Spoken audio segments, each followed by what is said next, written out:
Hello, Canada. Welcome back to another edition of the Canadian Citizen Journal. I'm your host, alias to Guy. Well, we got a lot going on. Another senator has crossed the floor to the Conservatives. EB, Mr. Canadian himself, anti-pipeline, anti-Alberta, anti-everything. He just gave out his contract for the next new ferries to... Come on, you can do it. You can do it. That's right. China. Yeah, go Canada, go. Elbows up. You just can't make this stuff up in Canada. I'm telling you, our country is falling apart. We've got two huge drug busts I was going to report on before yesterday's report, but obviously with that crazy presser that came out just exposing even more about the lack of our government's not only transparency but ability to actually do its job and function was crazy. And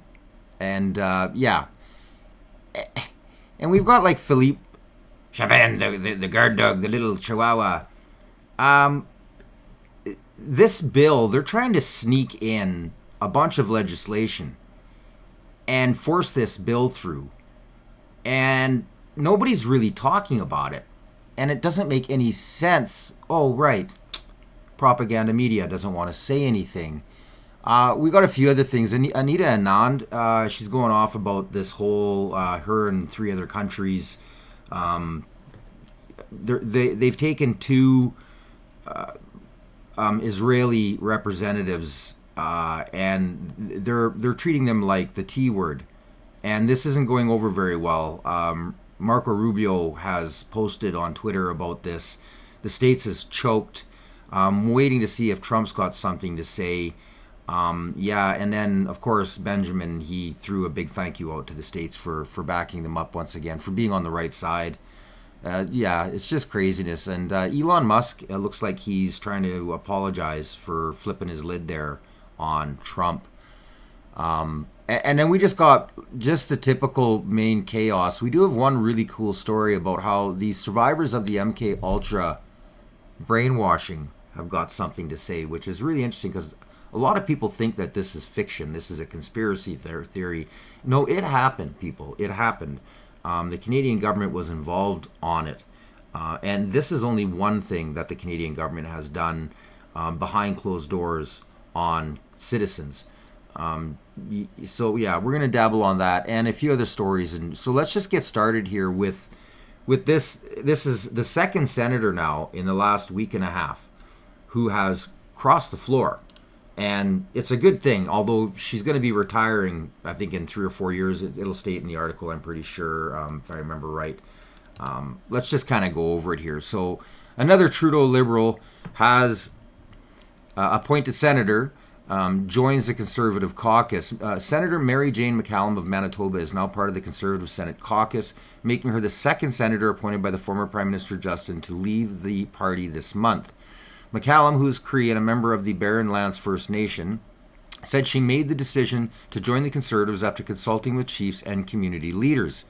I feel strong that this is a crucial step in building bridges, she said in a statement on Tuesday. Our communities have long sought opportunities for greater collaboration and mutual understanding. By joining the Senate Conservative caucus, I hope to help broaden the conversation and ensure Indigenous perspectives are reflected across the full political spectrum. McCallum was appointed to the upper chamber, blah, blah, blah, in 2017 by the Governor Trudeau. She's the second senator appointed by the Governor Turd to join the Conservatives this month. David Richards joined the Conservatives last week. So McCallum and Richards, who both have been sitting as non-affiliated senators, joined the Conservative caucus, and its number have been dwindling in recent years. Well, of course it has been, because we've had a socialist government for 10 years who appoints all of them. We live in a fake democracy. We can't even elect our own Senate. It's just ridiculous. The fact that 5 generations ago they didn't fix this just shows you the power that's held in that small little 3% of the geographic area of Canada. It's just ridiculous. Absolutely ridiculous. With the addition of McCallum, the Conservatives now have 13. Wow, 13 members in the chamber, but the Conservatives are still the smallest group in the Senate by far. So the current standing in the Senate is now 46 independents, which are Liberals, 21 in the Canadian Senators group, which are Liberals, 18 in the Progressive Senate group, and 6 non-affiliated senators, which are Liberals. Canadian senators must retire when they turn 75, which means the already small caucus will shrink later this year when Conservative Quebec Senator Judith Seddon retires in September and Richard retires the following month, which I kind of stated already on a previous episode. So if you're a new viewer, check out my previous episodes. And again, I'm getting hammered here, censored. I had a kind of a video right when I was trying to I threw the hammer. I was like, you know what, I'm gonna go all out and then I'm gonna correct. And my supporters came out and boom, I did really good. And I know the hockey's been taking a lot of my viewers away, but again, I've been getting just slapped here, silly. Gotta love Canada. The censorship is crazy. Just trying to get the news out there, but. So anyways, it goes on and on here. This is the actual senator. Of course, I'll share this website with you. Senator Mary Jane McCallum, it gives her full biography and everything in there. Now, this should be a real eye-opener to all of the northern Saskatchewan, northern Manitoba, who are heavy NDPers and Liberals. You people got to wake up. You guys are caught in... I got to correct myself. Pretty much 90% of the people up there, all they get is propaganda. Slowly, I'm hoping that through the advancement of Starlink and other devices for them to get away from the propaganda, we will actually start to see them wake up and go, oh my God, I wasn't aware. I didn't know Nazis were in the parliament. Oh my God, I wasn't aware that they're the ones taking our rights away. Oh my God, I was right. But they need to see it. So again, I need you to like, share, and subscribe because they can't vote on what they don't know. And if all they see is propaganda, bumping up the Liberals and hiding all of the things they're doing, they're gonna be Liberals and NDPers. So it is what it is. Make sure you like, share, and subscribe. So now we're gonna move on here. These drug busts that happen, these are crazy, and it's just, isn't it funny how all the media, when Trump got elected, and was nailing Canada, saying the tariffs are because of drugs and because of the border, and the media was like, oh, it's not true, it's not true, it's not true. And now all of a sudden, we've got all of these super labs, like the largest super lab in North America here, 3 weeks ago. We've got, how many drug busts? I swear, every episode I'm reporting another record drug bust. It's just, it's endless. Well, here we go again. This is a collaborative with the OPP and other jurisdictions. This is fabulous to see. Thank you, Commissioner. I will speak to both investigations separately to clearly present the details and highlight the importance of each one. To start, Project Bionic was a unique 5-month investigation aimed at dismantling an operation using a dark web marketplace to ship a high volume of drugs across Canada. Project Bionic began in November 2024 and was led by the OPP, Organized Crime Enforcement Bureau, and the Covert Internet Intelligence Unit. The investigation revealed that orders would be placed through the dark web marketplace, then packaged and shipped to locations across Canada using various courier services and Canada Post. On March 10, 2025, members from the Organized Crime Enforcement Bureau arrested 2 individuals at a postal service location in Ottawa, where 86 packages were seized containing various illicit drugs ready to be shipped across the country. Later that day, 4 search warrants were executed at 3 residences and 1 vehicle in the towns of Gloucester and Nepean. These warrants were executed by members from the OPP Organized Crime Enforcement Bureau, the OPP Provincial Auto Theft and Towing Team, East Region OPP Community Street Crime Units, the OPP Provincial Asset Forfeiture Unit, OPP Digital Forensics, and the OPP Cybercrime Investigations Team. These warrants resulted in the seizure of a handgun, extended magazine and ammunition, approximately $95,000 in Canadian currency, electronic devices, a stolen 2018 Ferrari 488 Spider, which you see here today, fraudulent license plates, reprogrammable key fobs, as well as a diagnostic and programmer tool, which is a device that can be used to steal vehicles. A subsequent search warrant on March 27th resulted in the recovery of 11 additional stolen vehicles from a location on the outskirts of Ottawa. It is important to recognize the linkage between drug trafficking and other criminal activities, including auto theft. Those engaged in criminal activity rarely confine themselves to a single crime. As a result of our dedicated investigative team, illicit drugs and prescription medications valued at more than $2.5 million have been prevented from reaching our communities, including 5.5 kilograms of fentanyl, 7.6 kilograms of methamphetamine, 3.7 kilograms of MDMA powder, 2 kilograms of heroin, 1.8 kilograms of cocaine, 1.4 kilograms of ketamine, nearly 50,000 hydromorphone tablets, and more than 13,000 tablets of other prescription medications. As a result of this investigation, 4 people have been arrested and charged with a total of 85 offenses. For additional information about the items seized, photos, and details on the accused, please refer to the media release and media kit for Project Bionic.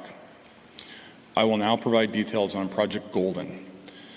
This intelligence-led investigation was initiated by the OPP Organized Crime Enforcement Bureau in July of 2024 in collaboration with the Norfolk County OPP Community Street Crime Unit to investigate drug trafficking activity in southwestern Ontario communities. Information obtained by the investigative team revealed the involvement of high-level suppliers of fentanyl and other drugs.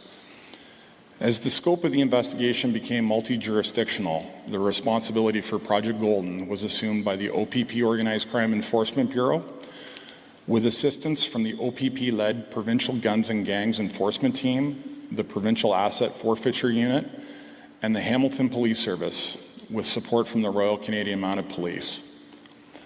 On May 28, 2025, 16 search warrants were executed on residences and businesses in Oxford County, Norfolk County, Hamilton, Mississauga, York Region, Burlington, and Toronto, as well as 8 search warrants on vehicles by members from the OPP Organized Crime Enforcement Bureau, Provincial Guns and Gangs Enforcement Team, Provincial Weapons Enforcement Unit, Tactics and Rescue Unit, Emergency Response Team, West Region OPP Community Street Crime Units, Hamilton Police Service, the Royal Canadian Mounted Police, Toronto Police Service Emergency Task Force, Peel Regional Police Tactical and Rescue Unit, and Halton Regional Police Tactical Rescue Unit.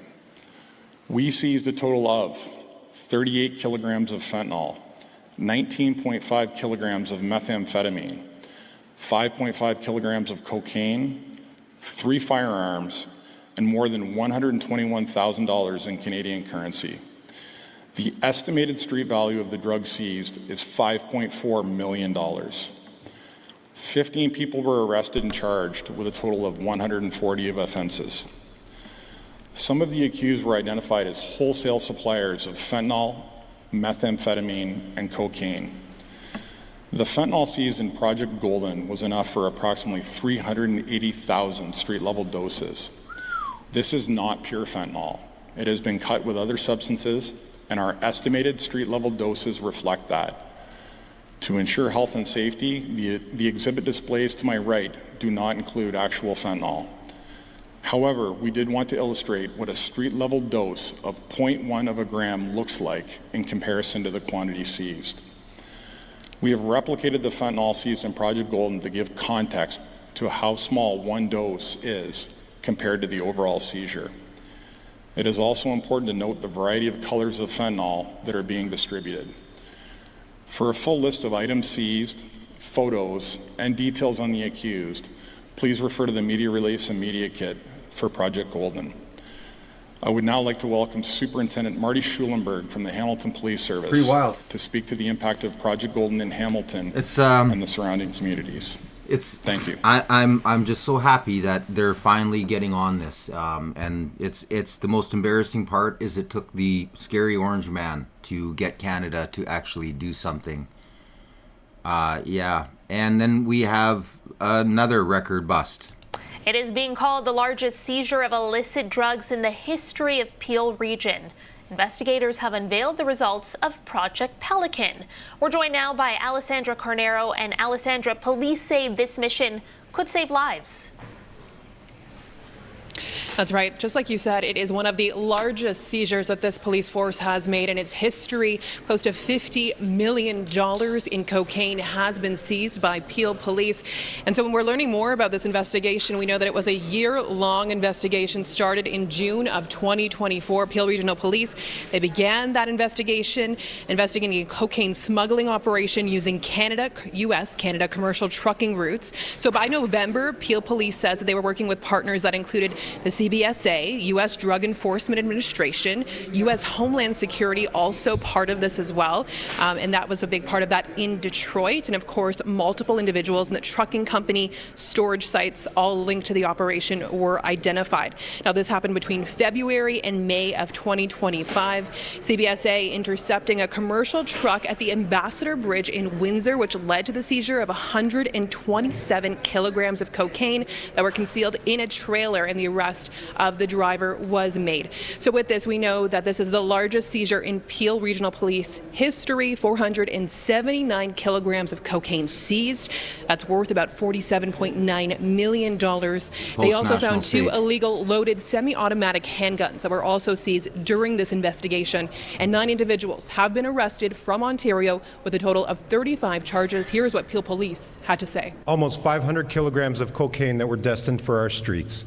It's over 1,000 pounds, approximately $50 million worth of illegal drugs that would have gone into a very violent criminal activity. That is no longer going to reach our streets. If you target our community, if you attempt to take advantage of the vulnerable in our community, we will arrest you and bring you to justice. When you look at this display, the largest heist of illicit drugs in Peel Region history, this will save lives. This will save lives. This is violence and drugs that's not going to be on our streets. And for that, this is why you invest in policing. And Karen, just like you heard there, this is an investigation that they say will save lives. 9 individuals arrested, 35 charges laid, and one of the biggest drug seizures in Peel Police's history. Karen. All right. Okay, so that's what the media showed. I'll show the whole clip. Okay, that's it. That's what the media showed. It is being Now,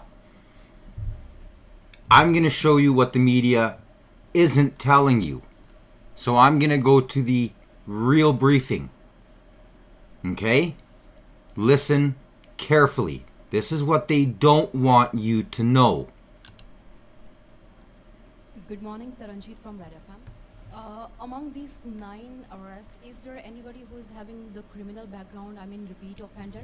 And among these 9, are they still in custody or anybody is out on bail? Well, please, somebody. Of the 9 people arrested, 3 are still awaiting bail hearings, and 6 have had their bail hearings and have been released with conditions. Of the 9 people arrested, 3 are still awaiting bail hearings, and 6 have had their bail hearings and have been released with conditions. There you have it. Any criminal background, I mean, if they are repeat offenders? In this group, there was 0 or next to little criminal background.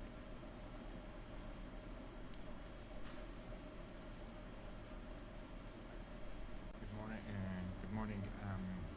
Welcome to Canada. Question is also for the detective or the chief. Welcome to Canada. By the end of today, they'll probably all be out walking the streets. This is called the liberal soft on crime. Unbelievable. Welcome to Canada. Now here's the little loser Chihuahua. I just wanted to play these. Yeah. Bill, on Bill C4, why did you sneak in provisions in a fourth clause to protect political parties from privacy? Well, I would say it's in the bill, so I don't accept the premise. It's in the bill. It's very public. Has nothing to do with the tax. Well, but it's very public, you know. So why is it in there? Why is it in there? Well, because it's in the bill. Well, why is it in there? And I would say because you want to have a national standard when it comes to that. You don't have to have provincial jurisdiction on every aspect of this. You won't have a federal system that would regulate across the nation, and I'm sure Canadians understand So that. this is all part and parcel in order for them to push complete power, to remove the last pieces of provincial sovereignty. Are you paying attention, Canada? Alberta, Saskatchewan, Quebec, BC, well, half of BC. The other half, I don't think there's any help for. This is why the West wants out. There is no Canada anymore. This is turning into a total dictatorship. They will be able to tell each province what they can and they cannot do. And you won't be able to stop them from coming and getting any information they want and changing or putting their numbers in its place, which Alberta has already caught them doing. So why that was one of the big reasons that Premier Daniel Smith put through the Sovereignty Act. This is ridiculous. They were trying to sneak it in there. They put it in at the last minute. And kudos to this reporter. Oh, gotta go now. Oh, yeah. Oh, shoot. Damn it. Somebody found out it's in the bill. Nobody wants to talk about it. Interesting. Les normes, j'allais dire, autour pour s'assurer que l'argent des contribuables soit bien investi. Merci. Merci. I just want to ask you about the privacy. Do you think it's appropriate to try and legislate your legal arguments? Hey, Canada joined. Interesting, hey? Interesting. Just one more reason the West has got to go. I mean, you can't beat the East. You can't beat it. It's shown demographically, and I know that the media has a lot to do with it. But how many there's so many of us independents out there, and some of them have got huge audiences, and it's like you can't get through. Again, please like, share, and subscribe. If you want to keep Canada together, you got to like, share, and subscribe. And, well, to be honest, if you're part of the West and you want to separate, you're going to want to like, share, and subscribe too, because there's only a few of us that are pointing this stuff out, which you've got to see. This is complete totalitarianism. This is what a fascist government does. And then you get this, Anita Anand. I mean, I don't want to be on the wrong side of history, and I don't want to see a generation brought up with the same propaganda creating fear, hate, and division that is going to wipe out certain ethnic, religious, or races. And we're en route. We are supporting the wrong side of the Israeli war. Okay, before I even play this, so Greta. She's on a barge. She goes down there on this little wee boat. She's saying that she's going to go feed the impoverished. They worked out that what she had there couldn't have fed like 15 people because it was already rotten and moldy. And even if it wasn't, wouldn't have fed 50 people. The IDF picks them up, offers them food. They take it with smiles. They're hungry.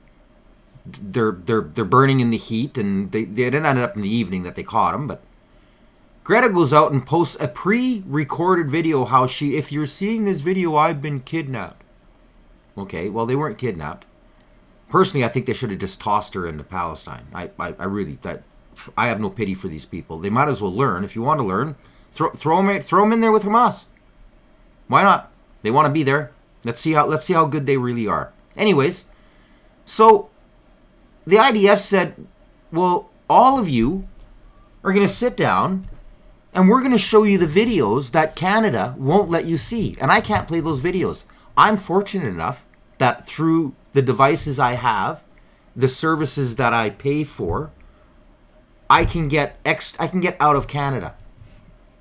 And I was watching it and sick. I was sick for, well, I'm getting, my guts are turning right now thinking about it. What they did to the women and children and the babies. I'll give you a hint. It had lots to do with shovels and ovens, quads and ropes, and just what, you know, what abusive guys do. The media doesn't talk about that. So they said, well, we'll show you the videos that Hamas made. They refused to watch it. They refused to watch it. They're fake. They're propaganda. The media pushes that crap out there. They don't want you to see the truth. They won't let me show you the truth. And obviously I'm still being censored just using media clips of the reality of what's going on. They're the ones saying the F word, drugs, the C word, drugs, the M word, you know, offing people.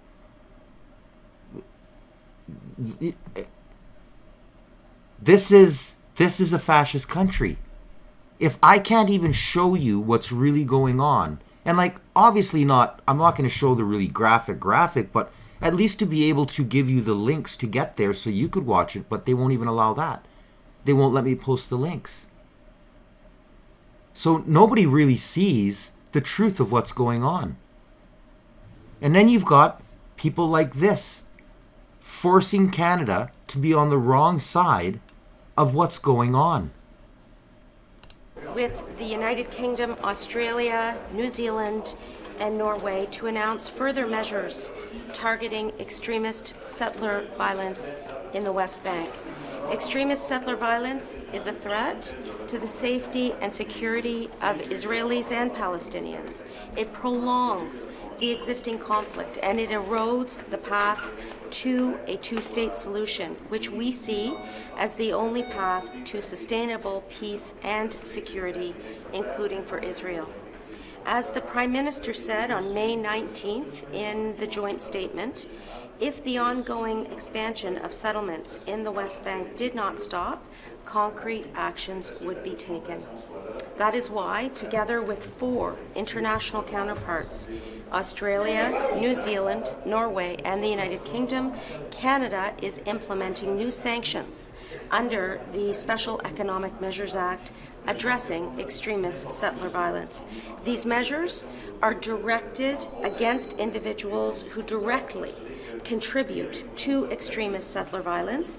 The measures are not directed against the state of Israel itself. Really? Is that so, Anita? Is that so? Okay. Well, let's take a look. Senator Rubio, Marco Rubio. The United States condemns the sanctions imposed by the governments of the United Kingdom, Canada, Norway, New Zealand, and Australia on 2 sitting members of the Israeli cabinet. These sanctions do not advance U.S.-led efforts to achieve a ceasefire, bring all hostages home, and end the war.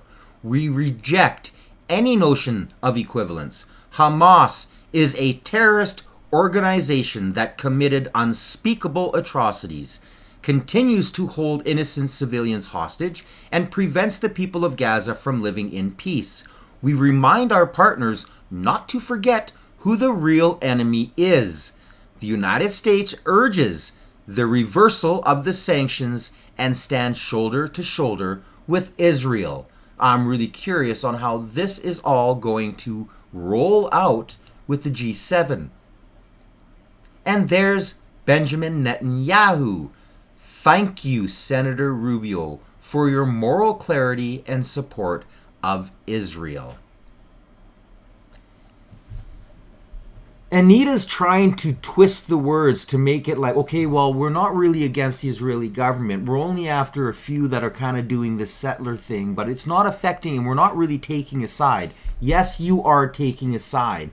And I was going to show a couple clips of how the media, is using those words to kind of be like, oh yeah, they're doing such a good, they're in the middle ground. No, they're not. This is soft ableism. They're pandering, they're trying to lie to both sides when in reality, the side that's getting de-lifed for how long because of this organization of psychopaths has taken over this small country with the help from other extremists. If that was the case, if what Anita Anand said was right, none of this would be stated. This is Marco Rubio putting it to fact. This is Benjamin Netanyahu thanking him for putting it into fact. Your moral clarity and support. Canada, wrong side of history. And Ben-Gvir are both members of Benjamin Netanyahu's government. Will you be imposing sanctions against the Israeli Prime Minister? These two individuals promoted extremist settler violence. See her reading from her notes? It has to stop. I will add. Isn't this sick? They are members of Netanyahu's Absolutely government. sick. They are not even going to play anymore. What a waste. She's just a waste of skin. And now, elbows up, right? For all you liberals out in BC, elbows up. This is your pro-Canada. BC Ferries has chosen a Chinese company to build 4 new ships to replace aging ferries. We feel like we have an incredible deal relative to what we were seeing with other bids in our process. So we feel like we've got tremendous value. But that comes at a price. The move drew immediate ire from the BC Conservatives. Now, here's the kicker. How can Canada be competitive? There's no carbon tax in China. They use coal to make their steel. How do you compete with that? What happened to the whole environment, EB? What happened to support Canada first? What happened to pro-democracy, anti-communism? Every single thing that EB and the Liberals in BC have been screaming about just got flushed right down with all the rest of their political promises, straight to the septic tank. Whatever happened to Canada first? Whatever happened to, standing on principles? BC Ferries says no Canadian shipyard bid on the contract. According to a statement from C-SPAN, quote, cost is a primary issue and therefore no bidder will be incentivized to include significant Canadian/BC domestic content in their bids. In a statement, Transport Minister Farnworth says BC Ferries is responsible for the decision, but, quote, I do have concerns around procuring services from any country that is actively harming Canada's economy through unfair tariffs or other protectionist trade practices. I have shared these concerns with BC Ferries. The BC government has created layers of organization to separate themselves from direct decision-making when it comes to the service.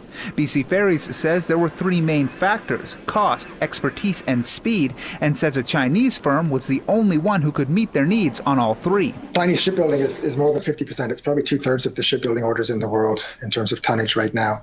And that reflects what we understand as a deliberate intent and a strategy within China to dominate this sector.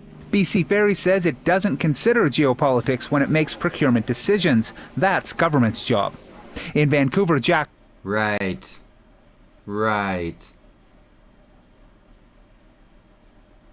How can a Canadian company possibly even bid against something like that? This is because there's no companies left. They're dying off. They're fleeing. They're leaving. In the meantime, what's Trump building? He's going to multiply the shipbuilding in the United States by 500%. He plans on having 7 shipyards already started in the next month. And they should be building boats and ships by year 2. Where's Canada? This is just embarrassing. The hunt for suspects is on after a man was gunned down in a parking lot near a Tim Hortons last night. Shauna Hunt is tracking the investigation and joins us now from the crime scene in Scarborough. Shauna, we heard from police this morning. What is the very latest? Yeah, so Karen, the victim is a man in his 30s, and according to police, he was found laying on a sidewalk here on Cedar Drive near Eglinton in Scarborough. When first responders arrived, the victim was suffering from very critical injuries. He was rushed to hospital, but did not survive. Now, this all happened around 8:30 in the evening, and keep in mind, there's still daylight this time of year. And as you can see, the scene, the crime scene, it is quite large. I can tell you that investigators, they were focusing this investigation in the parking lot of this strip mall. Investigators believe this is where the altercation happened. Now, this area, I can tell you, it's surrounded by houses and high-rise buildings. It's a very busy area, and we are being told that a lot of people were in this plaza when the shooting happened. Here's more from the lead detective. It's early in the investigation for us to make any determinations about the sequence of events. We believe that the altercation started here and ended up the street. That's what we can say right now. Now, we know that officers, they've been canvassing this neighborhood. They're looking for security video that may have captured something. At this point, though, no descriptions of suspects have been released. Police do believe that the victim is from the neighborhood, and they also believe this shooting was targeted. Now, City News, we have been speaking to residents from the area on their way out this morning. They tell us a lot of kids live in the neighborhood, and they are rattled by the violence. This is now Toronto's 15th homicide of the year and third gun-related murder in less than a week. Wow. Absolutely crazy. The issue of jewelry store security is back in the spotlight tonight after another smash and grab robbery involving hammers and pepper spray. Rianne Campbell joins us live from Richmond Hill. And Rianne, this is the second incident at the same mall. That's right, Cynthia. Good evening. Let's talk about the first incident. York Regional Police say that suspects entered the mall here at Hillcrest just before 7 p.m. on Monday. They then made their way to a Michael Hill jewelry store and sprayed two employees working at the time with a chemical irritant. Shoppers recorded part of the robbery in real time. Three suspects with hammers in hand and duffel bags on their hips, smashing open jewelry cases, stuffing their bags, and fleeing through the mall's west exit. Police say they're on the hunt for four suspects. In this case, there was a waiting car from outside with a fourth suspect. Right now, the information we have is that that is a white sedan. There's currently no suspect description for the fourth person involved, but police say the other three are described as black males. We've seen a very similar incident that occurred at the same location back in December, where again a bunch of suspects came in. They end up smashing the glass case and making off. In that incident, a 14-year-old has since been charged, but four other suspects remain outstanding. We do have officers very often that are in malls, in parks, in high areas where we want to make sure there's police visibility. It's part of York Region's Community Patrols initiative, beefed up back in December following a string of jewelry store robberies. It's unfortunate in this particular circumstance that there weren't officers there at that time, but obviously we can't be every place. At the mall Tuesday, the store is closed, but employees were seen inside cleaning up. Shoppers say these robberies point to a larger issue. I think the economy is not in a great shape. Interest rate, people can't afford houses. It's unfortunate sign of the times, but it happens. What do you mean it doesn't? It seems to be happening a lot more frequently recently, and we're learning to live with it.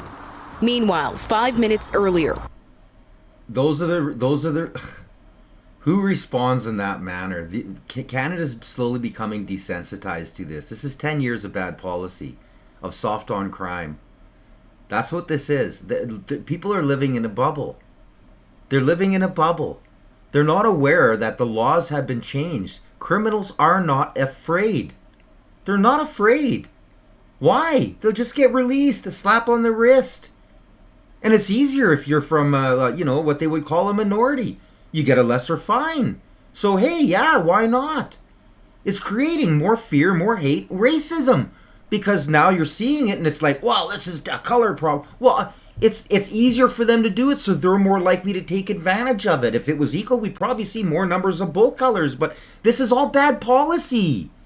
All of it's bad policy. Police say an attempted robbery took place about 20 minutes away on Monday at a cell phone store in the Rutherford and Weston Roads area. Multiple suspects did try to smash their way through the front window using hammers. Now, they do keep the doors locked. Unfortunately, the suspects were unsuccessful and fled in a silver four-door sedan. In that case, police are looking for 4 male suspects, all described as being in their teens with slim builds and a dark complexion. Officers say there's currently no information to suggest that these 2 incidents are connected. Wow. It's just craziness. Okay, so this is the survivors of the MK Ultra brainwashing experiments, and they want the judge to approve a class action lawsuit. The fact that these people are still fighting, this is ridiculous. And this falls on every government, because these people have been fighting for decades. The experiments were sponsored by the CIA, funded by the Canadian government, and handled by McGill University and a researcher named Donald Ewan Cameron. It's reported the medical team used electroshocks and experimental drugs on patients dealing with mental health issues. Lanadine Ponting was only 15 when she was sent by her parents.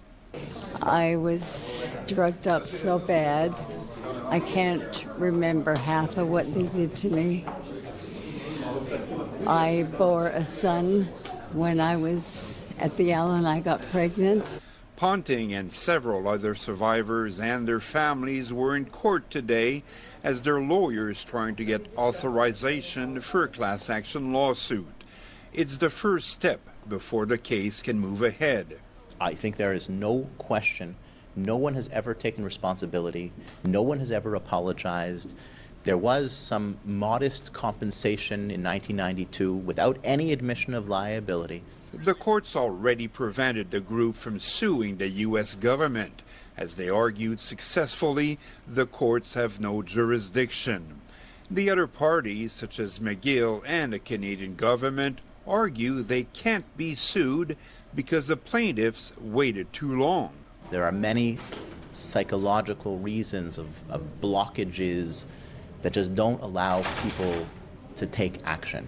Julie Tanney remembers how her father was admitted over a neurological pain issue, but came out, she says, with permanent mental health damages from which he never recovered. He didn't know us, my 2 siblings. He remembered my mother, but he didn't remember he had children or that he had a business or anything, and he was very detached. That never changed. He never came back to the person he was before. It could take a few months for the court to decide if the class action can be authorized. And if it does move ahead, the plaintiffs may finally have a shot at getting some closure that has eluded them for 7 decades. Stéphane Giroux, CTV News. It's just ridiculous. And open the files. Just open the files. I mean, the Indigenous have been fighting this for years, and they're still, open the files. The Liberals, that should have been after the first election. Every single Indigenous person in Canada should have went, if you're not opening the files, we're not voting for you. And they shouldn't have voted any Liberals or NDPs. And the NDP, because the NDP been backing them. They pretty much passed every single bill that the Liberals wanted. Your vote has power. And it's amazing, but you can alternate governments every 4 years. If they get into a majority government, if they don't do what you like, get them out. That's how you maintain your power. And here we are. Elbows up, everybody. Craziness. This is great news for Saskatchewanites. I'm tickled right pink by this Mo putting out the Marshal Service. The fact that, well, I'll let you listen to it. They're ahead of the game, and this is just. We can get rid of the RCMP, the faster the better. Welcome back to CTV Morning Live on this beautiful Tuesday. The Saskatchewan Marshal Service is making major strides towards its full-scale launch ahead of schedule. And this morning we're getting an update as we welcome in the Chief, Robert Cameron, this morning from Regina. Chief, thanks for doing this. No problem. Thanks for having me on. Lots has been said about the Marshal Service. Remind us what your mission is. Yeah, the Marshal Service is designed to really tackle those high impact, high risk crime that is going on in the province, to really enhance that policing presence in the province and assist our fellow agencies with issues that might be coming up in the province, but really focusing on high impact, high risk, the gangs, drugs, illegal weapons, could be human trafficking, a variety of things, and that could go on in the province. We know what's been said. Sorry, go ahead. No, in addition, we can also provide support for events such as the fires that are going on right now. In fact, that's something we're doing in conjunction with the RCMP and the Public Safety Agency, in fact. We know what's been said politically about the Marshal Service. The government wants it, and they've instituted it. The NDP has said this is a phenomenal waste of money. How hard has it made it for you to do your job? Because members are going into this with that looming over them. Yeah, and I've heard the criticisms and the concerns that people have talked about, but ideally, my role is to set up the police service, and I don't really dwell into the politics of it. That's for others to do, and to really, they can focus on that. But for my purpose is to really get this police service up and running, is to make it as efficient and effective as we can, and really get out there and start making a difference as it relates to public safety. You're ahead of schedule. When do you expect you could be on the streets? Well, actually, we're there now. So we had a bit of our plan. We're in phase 2 of our what we call operational and integration training. But it started with a little bit earlier than we thought. There was some calls for service came from the Prince Albert Police Service and the RCMP. As you may know, we assisted the PA Police Service on a homicide investigation, and then the RCMP with the officer-involved shooting. And then, of course, the fires started right away, and that necessitated to be, I guess, operational a little bit quicker than we thought. And so right now we are still in phase 2, and we're still working through that. It gives us a really good opportunity to work with our partner agencies to start supporting those police operations, and to ultimately, build those connections and build the relationships we need to continue to move forward, and also gave us an opportunity to work with our validate our SOPs and work through our policies and test our technologies like computers and radios and things like that in a live environment. You mentioned the wildfires. What kind of support are you providing right now? Well, right now we were providing support to the L'Orange area, providing it started off with traffic flow and during the evacuations. Then it migrated into a proactive security function and patrolling the town sites to ensure that there wasn't any kind of criminality or any kind of issues there. And now we've moved into a different role with supporting the PA Police Service and RCMP in the PA area now. Mr. Cameron, I know you're a very busy man. We'll let you get back to the task at hand. Thank you for a few minutes this morning. My pleasure. Thanks for having me on. Just such great news. I'm just so glad they're rolling out Welcome faster. back to CTV. And this is just great for Saskatchewan. Absolutely great for Saskatchewan. Now this is I got to look into what's going on here. I found this clip, and this is concerning. Certainty for residents of Regina's Glenelg Mobile Home Community, as Angela Stewart tells us, some have received notice that their water has been permanently shut off. It's another blow for residents of Regina's Glenelg Mobile Home Community. The letter told us that as of Monday, the water and the sewer to the unit would be shut off. The reasoning for it is a catastrophic, quote-unquote, failure of the water and sewer line in the area.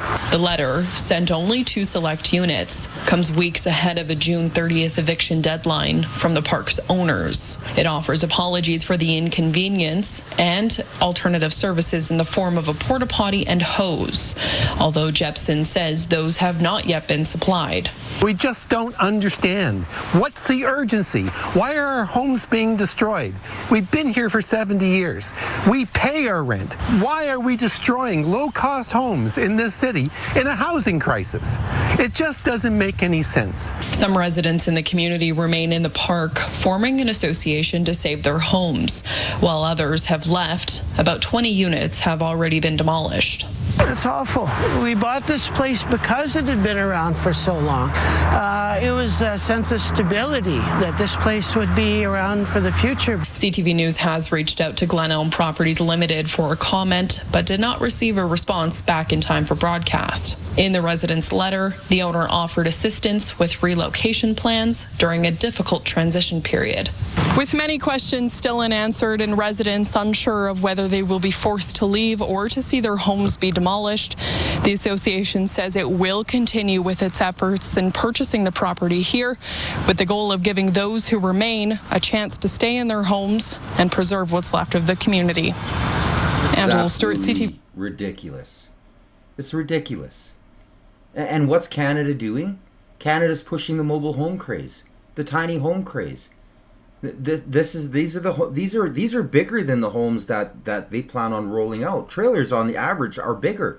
They want to get rid of this and put 3 times the amount of people on the same area, or even better for them, for the billionaires, for the Brookfield companies, they'll put high rises in there and pack 3,000 people in all of this area, stacked on top each other in little socialist domiciles, sea-cans. This is ridiculous. I'm just so embarrassed at Regina. Someone's got to step into this, and obviously these people are litigating and they're trying to solve their problem. But it's how do you fight corporations and city councillors that obviously are ineffective or somehow maybe in the loop? Like, this is ridiculous. This is just so embarrassing. Come on, Regina, you can do better. In our last story, this is kind of crazy. Alberta teachers have voted to strike as negotiations over a new contract remain in limbo with the province. The Alberta Teachers Association says an overwhelming majority of its members voted in favor of strike action. It wants to see salary bumps, improvements to the classroom, and reduced class sizes. This comes following a rejected deal last month. Now, teachers have 4 months to issue the strike unless they resolve contract talks. Tyson Fedor with more. Alberta classrooms could soon be empty as teachers have voted to head to the picket line. Teachers have been propping up a system that is under-resourced and overburdened. Our students and their parents are paying the price. A recent virtual poll done last week saw 39,000 educators vote with 94.5% in favor of a strike. The Alberta Teachers Association is demanding wage increases and supports to address complex needs in crowded classrooms. We know that it's going to cause an inconvenience. Now, I like the footage you're showing. How many kids are you seeing in there? Looks like a pretty nice classroom. It's going to cause an inconvenience to students, to parents, to society. It also will cause an inconvenience, quite honestly, to my members, because they are also wanting to be in classrooms working with kids. They want a negotiated settlement. They want to be able to move forward. Only 76% of all teachers in the province registered for. That's a nice sized classroom. Looks really nice. Doesn't look like there's too many students in there for one teacher. For the vote, and 1,500 of them voted against stop work action. Last month, teachers rejected Mediator's general wage increase of 3% per year, a process to deal with classroom complexities, and $400 million in funding upgrades. For parents and guardians, they're split on the impact it could have on their children. If the teachers are put more energy and time on this strike, thinking about their future, obviously they will put less time on the study or the research or the teaching method about what the well-being of the students. Overall, teachers need a raise. We're building new schools. We have to attract best people. Canada needs a good education system, and we can't just build schools that look shiny and nice and get political points. One student advocacy group believes the teachers have tried to fix the cracks for too long, and students are now in need of support. As we know that classroom conditions have deteriorated, so this strike action or strike vote is really sending a message to the public. The ATA would not say when it would issue a strike notice, but it must provide 72 hours notice to school boards. However, it's unlikely it will be issued before the end of this school year. Tyson is live for us from Midnapore School. Tyson, what is the province saying about this latest strike action vote?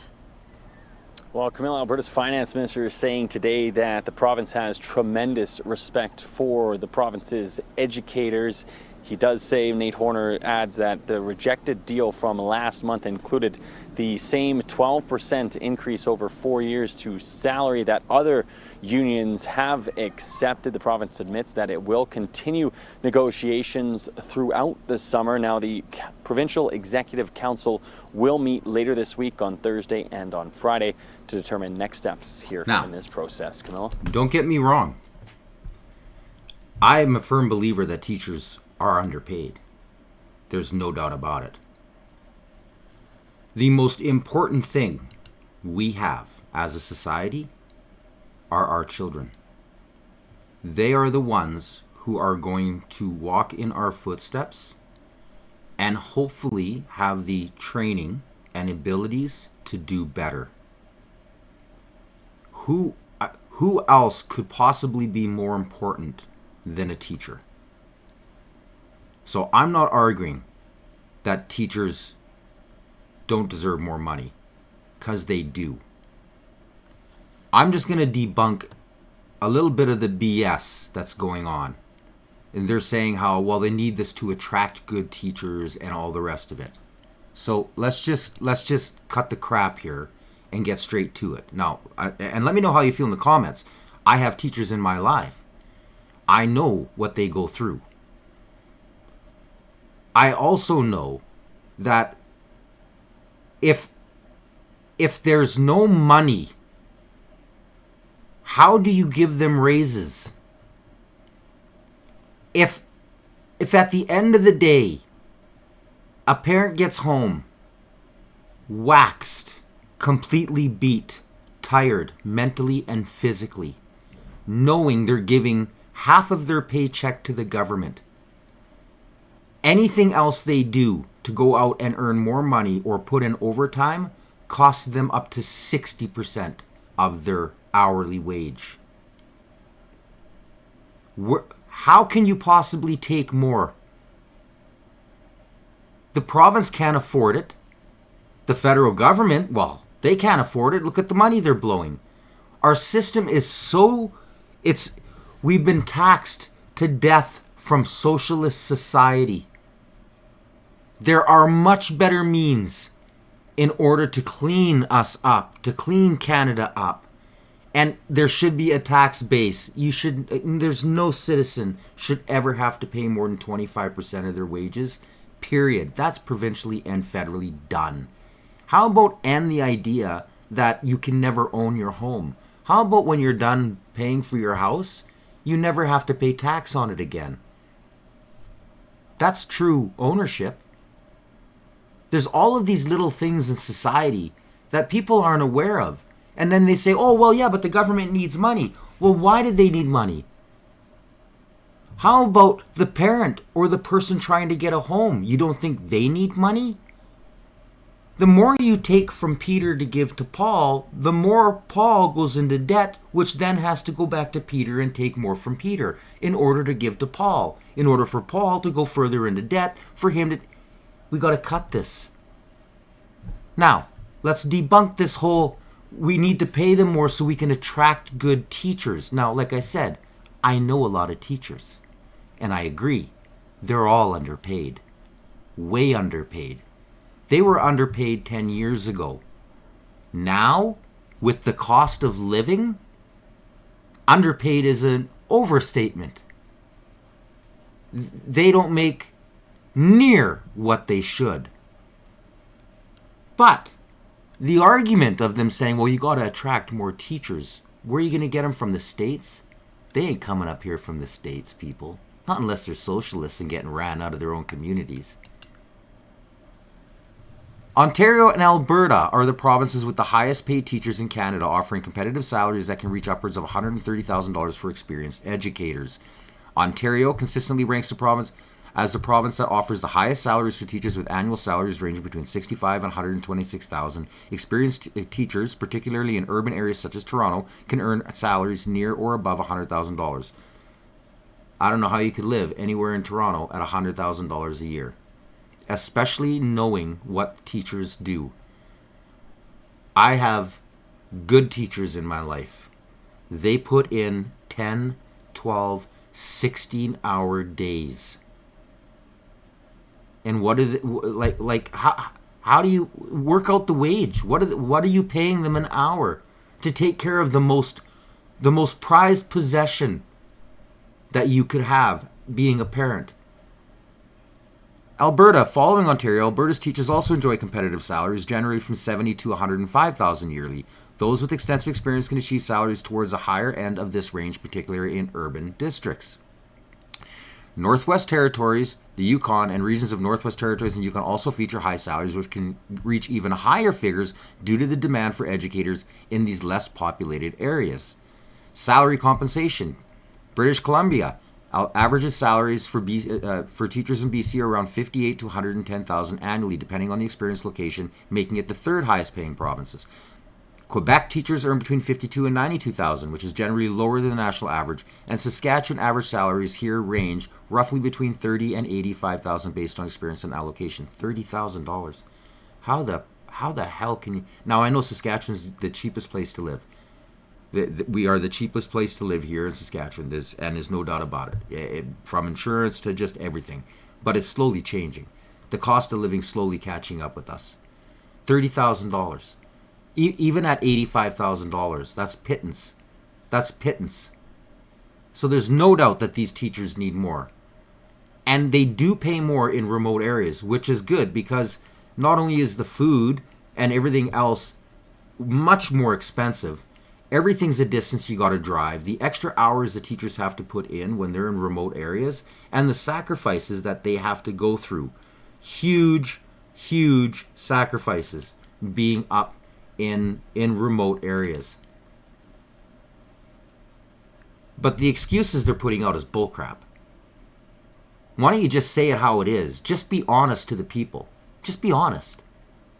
Come out and be honest. How about, why is the federal government taking so much of our money? Why is the provincial government taking so much of our money? How come we're paying taxes on our houses after we own them? These are just little things. A person can go on and on and on.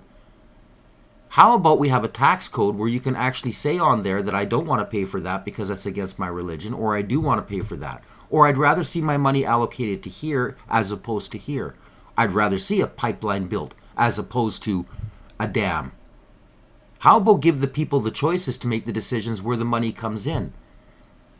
And then when people are running for their politics and they say, oh, we're going to do this, and then they realize, guess what?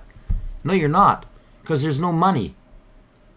Give the money back to the people who are actually paying for the country. This is what's got to be done.